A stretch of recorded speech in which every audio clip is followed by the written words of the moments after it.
বাড়িতেই বানিয়ে নিলাম মাছের গ্রিল, তাও আবার চুলার আগুনে পুড়িয়ে। শিলপাটায় নাগামরিচ বেটে যে কোনো মাছ দিয়ে এই রেসিপিটা বানানো যায়। আর গরম গরম রুটির সাথে মাছের গ্রিল খেতে তো দারুণ লাগে। গাইস, আজকে আমি বানাবো মাছের গ্রিল। তাই এত বড় সাইজের একটা কার্প মাছ নিলাম। এবার চলো মাছটাকে কেটে কুটে নিই। প্রথমে আমি মাছের গা থেকে আইস পরিষ্কার করে নেব। আমার নখ আর ছুরির সাহায্যে আমি মাছের আইস ছাড়িয়ে নিলাম আর এটাকে কেটে কুটে নিলাম। আর উপরে এরকম করে দাগ কেটে নিয়েছিলাম যেন মশলাগুলো ভেতরে প্রবেশ করে। চলো এবার মাছটাকে খুব ভালো করে ধুয়ে নিই। আমি কলের নিচে দিয়ে মাছটাকে খুব ভালো করে ধুয়ে পরিষ্কার করে নিচ্ছিলাম। মাছটা ধোয়া হয়ে গেলে পানি ঝরিয়ে নিতে হবে। আর এদিকে মশলাপাতি বেটে সব মশলা যেহেতু পাটায় বেটে করা হবে তাই শিলটাকে খুব ভালো করে ধুয়ে নিই। আর প্রথমে শিলে পেঁয়াজ দিয়ে মিহি করে বেটে নিতে হবে। পেঁয়াজ বাটা হয়ে গেলে এবার আমি এখানে একটু রসুন দিয়ে দিলাম। পেঁয়াজের সাথে রসুনটাকেও মিহি করে বেটে নিলাম। ঝাল আর ঘ্রাণের জন্য আমি এখানে 2টা নাগামরিচ দিছি, তাও আবার পাক্কা দেখে। এগুলো খুবই ঝাল, তো এখন আমি পেঁয়াজের সাথে এটাকেও বেটে মিহি করে। এবার এখানে গুঁড়া মশলা অ্যাড করবো, যেমন হলুদের গুঁড়া, মরিচের গুঁড়া, জিরার গুঁড়া, ধনিয়ার মতো লবণ, আর দিয়ে দিলাম অনেকটা পরিমাণ সরষের তেল। সরষের তেল মাস্ট বি দিতে হবে, তাহলে খুবই সুন্দর একটা ফ্লেভার আসে। এরপর মশলাটুকু একটু মাখিয়ে তারপর আমি এখানে দিয়ে দিব লেবুর রস। মাছের গ্রিলের টেস্টটা ডিপেন্ড করে মূলত এই মশলাটার উপর। এবার আমি কেটে ধুয়ে রাখা কার্প মাছটা এখানে দিয়ে দিলাম আর মশলা দিয়ে খুব ভালো করে মাখিয়ে নিতে হবে। মাছের ভেতরে এবং বাইরে সব জায়গায় মশলা দিয়ে খুব ভালো করে মাখিয়ে নিতে হবে। মাছের মধ্যে মশলা যেন ঠিকঠাক মতো প্রবেশ করতে পারে, সেই জন্য আমি একটু সময় নিয়ে ম্যারিনেট করছি। আর মাছে মশলা মাখানো হয়ে গেলে এটাকে আমি 20 মিনিটের জন্য রেস্টে রেখে দিই। তো যাই হোক, মাছের গ্রিল বানানোর জন্য কঠিন কাজগুলো করা হয়ে গেছে। আগুনে পোড়ানোর জন্য এখানে আমি বড় সাইজের একটা ফয়েল নিলাম। ফয়েলটাকে এভাবে 2 ভাগ করে নিলাম, কারণ একটা টুকরোতে আমার হয়ে যাবে। এবার ম্যারিনেট করে রাখা মাছটাকে আমি এখানে দিয়ে এভাবে র‍্যাপ করে সব সাইড থেকে আমি এভাবে ফয়েল দিয়ে র‍্যাপিং করে নিলাম। ফয়েল পেপার দিয়ে মাছটাকে এমন ভাবে মুড়িয়ে নিলাম যেন মশলা একটু বাইরে চলে না আসে। পোড়ানোর জন্য একদমই রেডি। এবার এটা সরাসরি চুলায় বসিয়ে গ্যাসের চুলায় একটা স্ট্যান্ড দিয়ে আমি এটাকে বসিয়ে দিলাম আর উল্টে পাল্টে পুড়িয়ে নিতে হবে অনেকটা সময়। একটু পর পর উল্টে দিতে হবে যেন একদমই পুড়ে না যায়। এভাবে মিডিয়াম হিটে প্রায় 20 মিনিটের মতো পুড়িয়ে নিতে হবে। আমি এদিকে রুটি বানাবো মাছের গ্রিলের সাথে খাওয়ার, তাই লবণ গরম পানিতে কিছুটা ময়দা দিয়ে একটু রান্না করে নিলাম। এবার একটুখানি তেল দিয়ে ময়দাটাকে খুব ভালো করে মথে নিই। যদিও অনেক গরম ছিল তাও আমি কষ্ট করে এভাবে মথে নিচ্ছি। এন্ড রুটি বানানোর জন্য আমার ডোটা একদমই তৈরি করা হয়ে গেছে। এন্ড ডোটা মনে হয় পারফেক্ট হয়েছে, কারণ খুবই সফট। এবার আমি নিজের হাতে এই রুটিগুলো বেলে নিই। তোমরা আমার রুটি বানানো দেখে অনেকেই অবাক হয়ে, যদিও আমি রুটি খুব ভালো বানাতে পারি না, তবে ছেলে হিসেবে যতটা পারি ততটুকুই যথেষ্ট। দেখো আমার বানানো রুটিগুলো কিন্তু বেশ ভালোই গোল। এইটুকু ময়দা দিয়ে আমি প্রায় অনেকগুলো রুটি বানিয়ে নিচ্ছি আর এদিকে আমার মাছের গ্রিলও পোড়ানো হয়ে গেছে। এবার র্যাপিংটা সরিয়ে দেখবো কি অবস্থা। এটা খোলা মাত্রই মাছের অস্থির ঘ্রাণেই তো আমি পাগল হয়ে গেছি। মাশাআল্লাহ, মাছের গ্রিলটা তো খুব ভালোভাবে পোড়ানো হয়েছে। গ্রিলের সাথে খাওয়ার জন্য আর ডেকোরেশনের জন্য আমি একটু সালাদ কেটে, ঘরে তেমন কিছু ছিল না, কাঁচামরিচ, পেঁয়াজ, শসা আর ধনিয়া পাতা এগুলোকে খোসা ছাড়িয়ে খুব ভালো করে পরিষ্কার করে আর সালাদের জন্য সবকিছু কুচি করে কেটে নিতে হবে। প্রথমে শসা কুচি করে নিলাম, পেঁয়াজ কুচি করে নিয়েছি, তারপর ধনিয়া পাতা, কাঁচামরিচ সবকিছু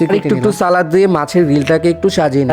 এই ডেকোরেশনের পরে তো মাছটাকে দেখতে খুবই সুন্দর লাগছে। এবার আমি রুটিগুলো আগুনে সেঁকে নিব, তো একটা একটা করে তাওয়ার মধ্যে দিয়ে দিলাম আর এইভাবে আগুনে সেঁকে। আর মাশাআল্লাহ, রুটিগুলো বেশ ভালোই ফুলছে এবং খুবই সফট হয়েছে। এবার সবকিছু দিয়ে আমি আমার থালিটাকে সাজিয়ে নিই। রুটি আর মাছ সব একটা থালিতে নিয়ে নিলাম, সাথে নিলাম আরো একটু এক্সট্রা একটু টমেটো কেচাপ দিয়ে গ্রিলটাকে আরো একটু সুন্দর করে আর একটু করে রুটি ছিঁড়ে যেই না একটু মুখে দিলাম। ট্রাস্ট মি গাইস, এটা খেতে এত মজা ছিল, যাচ্ছিল না। এটা আমি নিজে বানাইছি, মনে হচ্ছে রেস্টুরেন্টে